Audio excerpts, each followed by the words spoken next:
Health ഇൻഷുറൻസിനെ കുറിച്ച് ഞാൻ ഇതിനു മുമ്പേ 1-2 വീഡിയോസ് പബ്ലിഷ് ചെയ്തിട്ടുണ്ട്. ആ വീഡിയോ കണ്ടതിന് ശേഷം നിങ്ങൾക്ക് കുറേ പേർക്ക് പലതരത്തിലുള്ള സംശയങ്ങൾ ഉണ്ടായിട്ടുമുണ്ട്. നിങ്ങളിൽ കുറേ പേര് ചോദിച്ചത്, ഈ കണ്ടീഷൻ എൻ്റെ ഇൻഷുറൻസിൽ കവർ ആവുമോ, തിമിരത്തിൻ്റെ സർജറീൻ്റെ കോസ്റ്റ് ഇൻഷുറൻസിൽ ക്ലെയിമായി കിട്ടുമോ? ഇതിനെല്ലാത്തിനും കൃത്യമായിട്ടുള്ള ഉത്തരം നിങ്ങളുടെ ഹെൽത്ത് ഇൻഷുറൻസിൻ്റെ പോളിസി ഡോക്യുമെൻറ്റിൽ എഴുതിയിട്ടുണ്ട്. പക്ഷേ ഈ ഡോക്യുമെൻ്റ് അധികം ആൾക്കാരും വായിച്ചു നോക്കാറില്ല. കാരണം ഇത് മുഴുവനായിട്ടും വായിക്കണമെങ്കിൽ 4-5 മണിക്കൂർ എടുക്കും. ഹായ് ഫ്രണ്ട്സ്, ഞാൻ ഡോക്ടർ പ്രസൂൺ. ഇന്നത്തെ വീഡിയോയിൽ നിങ്ങളുടെ ഹെൽത്ത് ഇൻഷുറൻസ് പോളിസീൻ്റെ ഡോക്യുമെൻറ്റിൽ നിങ്ങൾ നിർബന്ധമായിട്ട് നോക്കേണ്ട കാര്യങ്ങൾ എന്തൊക്കെയാണ്, എങ്ങനെയാണ് എളുപ്പത്തിൽ നിങ്ങളുടെ പോളിസി വായിച്ചു നോക്കേണ്ടത്, ഇതെല്ലാം നമുക്ക് നോക്കാം. സോ വെൽക്കം ബാക്ക് ടു ഡോഫ്രി. നമുക്ക് തുടങ്ങാം. ഒരു ഹെൽത്ത് ഇൻഷുറൻസ് അഥവാ മെഡിക്കൽ ഇൻഷുറൻസ് എന്താണെന്നും എങ്ങനെയാണ് നിങ്ങൾക്ക് മികച്ച ഒരു ഹെൽത്ത് ഇൻഷുറൻസ് ചൂസ് ചെയ്യേണ്ടതെന്നുള്ളതും ഞാൻ 4 വർഷം മുമ്പേ ചെയ്തിട്ടുള്ള വീഡിയോയിൽ പബ്ലിഷ് ചെയ്തിട്ടുണ്ട്. ആ വീഡിയോയിൽ പറയുന്ന കുറേ കാര്യങ്ങളൊന്നും ഇപ്പോഴും മാറിയിട്ടില്ല. നിങ്ങൾ ആ വീഡിയോ കണ്ടിട്ടില്ലെങ്കിൽ ഈ വീഡിയോ കണ്ടതിന് ശേഷം തീർച്ചയായിട്ടും ആ വീഡിയോ കാണണം. ആ വീഡിയോയുടെ ലിങ്ക് നിങ്ങൾക്ക് കാർഡ്സിലും ലൈക്ക് ബട്ടൻ്റെ താഴെയൊക്കെ കാണാം. ഇനി ഹെൽത്ത് ഇൻഷുറൻസിൻ്റെ പോളിസി ഡോക്യുമെൻ്റ് എന്താണെന്ന് പറയാം. നിങ്ങളൊരു ഹെൽത്ത് ഇൻഷുറൻസ് പോളിസി എടുക്കുന്ന സമയത്ത് അതിൻ്റെ കുറേ ടേംസ് ആൻഡ് കണ്ടീഷൻസ് ഉണ്ടാവും. എന്തൊക്കെ കണ്ടീഷൻസാണ് നിങ്ങൾ എടുത്തിട്ടുള്ള പോളിസിയിൽ കവർ ചെയ്യുന്നത്, എന്തൊക്കെയാണ് എക്സ്ക്ലൂഡ് ചെയ്യുന്നത്, നിങ്ങൾക്ക് എത്ര വരെ ക്ലെയിം ലഭിക്കാം, നിങ്ങളുടെ കവറേജ് എമൗണ്ട് എങ്ങനെയാണ്, എത്ര സമയം കൂടുമ്പോഴാണ് നിങ്ങൾ ഈ പ്രീമിയം അടയ്ക്കുന്നത്, ഇങ്ങനത്തെ പല കാര്യങ്ങളും ആ പോളിസീനെ കുറിച്ചിട്ടുള്ള റെലവൻ്റ് ആയിട്ടുള്ള എല്ലാ ഡീറ്റെയിൽസും നിങ്ങളുടെ പോളിസി ഡോക്യുമെൻറ്റിൽ ഉണ്ടാകും. നിങ്ങളുടെ ഹെൽത്ത് ഇൻഷുറൻസ് പോളിസി ഡോക്യുമെൻ്റ് എന്ന് പറയുന്നത് ഒരു ലീഗൽ ഡോക്യുമെൻ്റാണ്. കാരണം അതിൽ പറഞ്ഞ കാര്യങ്ങൾ നിങ്ങളുടെ ഹെൽത്ത് ഇൻഷുറൻസിൻ്റെ കമ്പനി നിർബന്ധമായിട്ടും പാലിക്കേണ്ടതാണ്. അതുകൊണ്ട് തന്നെ അതിൽ പറയുന്ന കാര്യങ്ങൾ കൃത്യമാണോ എന്നുള്ളത് നിങ്ങൾ ഇൻഷുറൻസ് എടുത്ത ഉടനെ തന്നെ വായിച്ചു നോക്കേണ്ടതുമാണ്. പക്ഷേ ഈ പോളിസി ഡോക്യുമെൻ്റ് കംപ്ലീറ്റ് വായിച്ചു നോക്കുക എന്ന് പറയുന്നത് 4-5 മണിക്കൂർ സമയമെടുക്കും. അത്രയും സമയം ആർക്കും ചിലവാക്കാനില്ല. അതുകൊണ്ട് ഇന്നത്തെ വീഡിയോയിൽ ഞാൻ പറയുന്നത്, നിങ്ങൾ നിർബന്ധമായിട്ടും നോക്കേണ്ട കുറച്ച് കാര്യങ്ങളുണ്ട്, കുറച്ച് ഹെഡിങ്സ് ഉണ്ട്. ഇത് നിങ്ങൾ പോളിസി എടുത്ത ഉടനെ, അല്ലെങ്കിൽ ഇനി ഇതുവരെ നോക്കിയിട്ടില്ല എന്നുണ്ടെങ്കിൽ നിർബന്ധമായിട്ടും നോക്കേണ്ടതാണ്. നിങ്ങളുടെ പോളിസി ഡോക്യുമെൻറ്റിൽ തന്നെ നിങ്ങളുടെ പലതരത്തിലുള്ള സംശയങ്ങൾക്കുള്ള ഉത്തരങ്ങൾ ഒളിഞ്ഞു കിടക്കുന്നുണ്ട്. പോരാത്തതിന് നിങ്ങൾക്ക് അഥവാ എന്തെങ്കിലും ക്ലെയിം ചെയ്യേണ്ടി വരികയാണെന്നുണ്ടെങ്കിൽ ക്ലെയിം ചെയ്യുന്നത് കുറച്ചും കൂടി സ്മൂത്തറാക്കാനും പ്രശ്നങ്ങളൊക്കെ ഒഴിവാക്കാനും ഒരു പ്രാവശ്യമെങ്കിലും നിങ്ങളുടെ പോളിസി ഡോക്യുമെൻ്റ് ഒന്ന് വായിച്ച് നോക്കുന്നത് നല്ലതാണ്. നിങ്ങളുടെ പോളിസി ഡോക്യുമെൻറ്റിൽ നിങ്ങൾ ആദ്യം നോക്കേണ്ടത് നിങ്ങളുടെ പേര്, നിങ്ങളുടെ മേൽവിലാസം, ഫോൺ നമ്പർ, ആധാർ നമ്പർ, ഇങ്ങനത്തെ റെലവൻ്റ് ആയിട്ടുള്ള ഡീറ്റെയിൽസ് ആണ്. ഇതിൽ ചിലപ്പോൾ സ്പെല്ലിംഗ് മിസ്റ്റേക്സ് ഉണ്ടാവാം. ഇങ്ങനത്തെ സ്പെല്ലിംഗ് മിസ്റ്റേക്സ് ഉണ്ടെങ്കിൽ അത് നിർബന്ധമായിട്ടും കറക്റ്റ് ചെയ്യേണ്ടതാണ്. ഇല്ലെങ്കിൽ ചിലപ്പോൾ നിങ്ങൾ ഹോസ്പിറ്റലിൽ അഡ്മിറ്റായി ക്ലെയിം ചെയ്യുന്ന സമയത്തായിരിക്കും നിങ്ങളുടെ പേരിൻ്റെ ഇനീഷ്യലിൽ വ്യത്യാസം ഉണ്ടെന്നുള്ളതും ഫോൺ നമ്പറിൽ വ്യത്യാസം ഉണ്ടെന്നതും. ആ സമയത്ത് ഇതൊക്കെ ശരിയാക്കാൻ കുറേ ബുദ്ധിമുട്ടുകളുണ്ടാവും.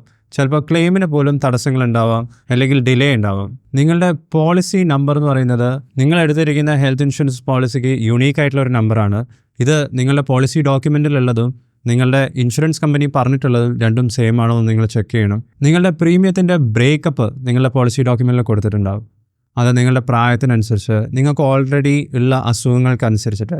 ഉദാഹരണത്തിന് നിങ്ങൾക്കിപ്പോൾ പ്രമേഹമുണ്ട്, ഹൈ ബ്ലഡ് പ്രഷറുണ്ട്, തൈറോയിഡിൻ്റെ അസുഖമുണ്ട്, ഇങ്ങനത്തെ കണ്ടീഷൻസൊക്കെ ഉണ്ടെങ്കിൽ നിങ്ങളുടെ പ്രീമിയം കൂടാം.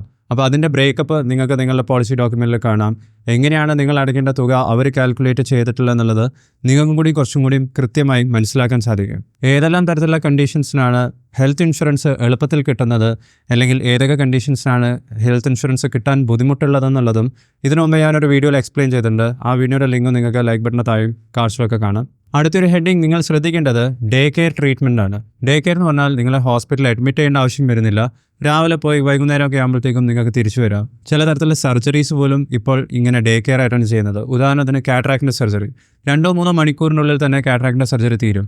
അപ്പൻഡിസൈറ്റിസിൻ്റെ സർജറി, അല്ലെങ്കിൽ ഒരു ആൻജിയോഗ്രാം എന്ന് പറഞ്ഞ ടെസ്റ്റ്, നിങ്ങൾ ക്യാൻസറിൻ്റെ ട്രീറ്റ്മെൻറ്റിന് വേണ്ടി കീമോതെറാപ്പി ചെയ്യുന്നുണ്ടെങ്കിൽ ഇതെല്ലാം ഡേ കെയർ ആയിട്ടാണ് ചെയ്യുന്നത്. ഇതൊക്കെ നിങ്ങളുടെ പോളിസിയിൽ കവർ ചെയ്യുന്നുണ്ടോ ഇല്ലെന്നുള്ളത് നിങ്ങൾ എടുത്തിരിക്കുന്ന പോളിസിക്ക് അനുസരിച്ചൊരു മാറ്റം ഉണ്ടാകും. ഓരോ കമ്പനീൻ്റെ തന്നെ പലതരത്തിലുള്ള പോളിസീസ് ഉണ്ടെന്നുള്ള കാര്യം നിങ്ങൾ മനസ്സിലാക്കണം. ഇതെല്ലാം നിങ്ങളെടുത്തിട്ടുള്ള പോളിസിയിൽ കവർ ചെയ്തിട്ടുണ്ടോ ഇല്ലെന്നുള്ള കാര്യം കൃത്യമായിട്ടും നിങ്ങളുടെ പോളിസി ഡോക്യുമെൻറ്റിൽ എഴുതിയിട്ടുണ്ടാകും. അടുത്തൊരു ഹെഡിങ് നിങ്ങൾ നിർബന്ധമായിട്ടും നോക്കേണ്ടത് pre and post hospitalisation expenses ആണ്.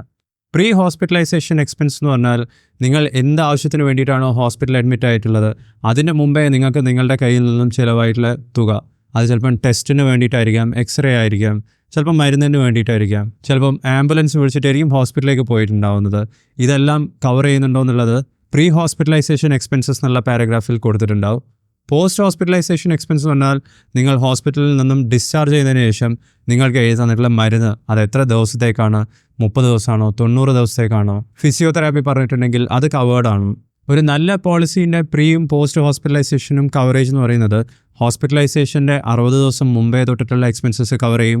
അതുപോലെ തന്നെ ഹോസ്പിറ്റലിൽ നിന്നും ഡിസ്ചാർജ് ചെയ്ത് കഴിഞ്ഞാൽ പോസ്റ്റ് ഹോസ്പിറ്റലൈസേഷൻ എക്സ്പെൻസസ് 90 ദിവസം വരെ കവർ ചെയ്യും. പക്ഷേ ഇതും പലതരത്തിലുള്ള പോളിസീസിൽ വ്യത്യാസമുണ്ട്. നിങ്ങളുടെ പോളിസിയിൽ എങ്ങനെയാണെന്നുള്ളത് നിങ്ങളുടെ പോളിസി ഡോക്യുമെൻ്റ് വായിച്ചു നോക്കിയാൽ തന്നെ മനസ്സിലാക്കാൻ സാധിക്കുകയുള്ളൂ. അടുത്തൊരു പ്രധാനപ്പെട്ടിട്ടുള്ള കാര്യം നിങ്ങൾ ശ്രദ്ധിക്കേണ്ടത് റൂം റെൻറ്റിനുള്ള ലിമിറ്റാണ്. പലതരത്തിലുള്ള കമ്പനീസിനും അങ്ങനെ ലിമിറ്റൊന്നും വെക്കാറില്ല.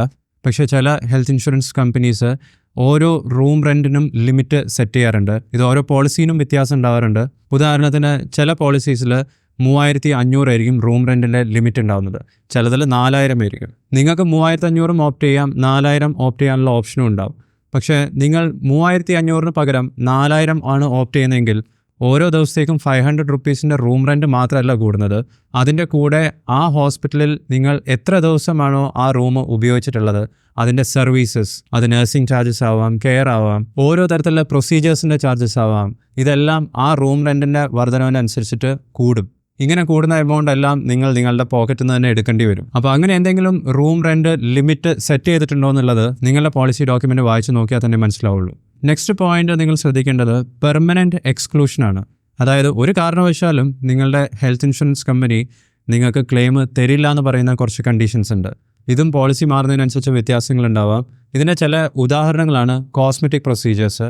നിങ്ങൾ ബ്യൂട്ടിഫിക്കേഷന് വേണ്ടിയിട്ട് അല്ലെങ്കിൽ സ്കിൻ വൈറ്റനിങ്, പല്ലിന് വേണ്ടിയിട്ട് എന്തെങ്കിലും പ്രൊസീജിയർ ചെയ്തിട്ടുണ്ടെങ്കിൽ ഇങ്ങനത്തെ കാര്യങ്ങളൊന്നും ഇൻഷുറൻസ് കവറേജിൽ കിട്ടുന്നതല്ല. സെൽഫ് ഇൻഫ്ലിക്റ്റഡ് ആയിട്ടുള്ള ഇഞ്ചുറീസ് ഉണ്ടെങ്കിൽ അതൊന്നും ഇൻഷുറൻസിൽ കവർ ആവില്ല. ഇനി വേറെ ഒരു കോൺട്രവേഴ്ഷ്യൽ ടോപ്പിക് എന്ന് പറയുന്നത് ചില കണ്ടീഷൻസ് ഉണ്ട്, അത് ചില തരത്തിലുള്ള ജീവിതശൈലി ശീലങ്ങളുടെ ഭാഗമായിട്ട് വരുന്നതാണ്. ഉദാഹരണത്തിന് നിങ്ങൾക്ക് സ്മോക്കിംഗ് ഉണ്ട്, ആൽക്കഹോളിസം ഉണ്ട്. ഇത്തരത്തിലുള്ള ദുശീലങ്ങൾ കാരണം ഉണ്ടാവുന്ന അസുഖങ്ങൾ, അതിൻ്റെ ട്രീറ്റ്മെൻറ്റ് കോസ്റ്റ് ഒന്നും ഇൻഷുറൻസ് കമ്പനി കവർ ചെയ്യില്ല. ഉദാഹരണത്തിന് നിങ്ങൾ ആൽക്കഹോളിക് ആണ്, നിങ്ങൾക്ക് ആൽക്കഹോളിക് ലിവർ ഡിസീസ് വന്നിട്ടുണ്ടെങ്കിൽ അതിൻ്റെ ട്രീറ്റ്മെൻറ്റ് കോസ്റ്റൊക്കെ നിങ്ങൾ കയ്യിൽ നിന്ന് തന്നെ എടുക്കേണ്ടി വരും.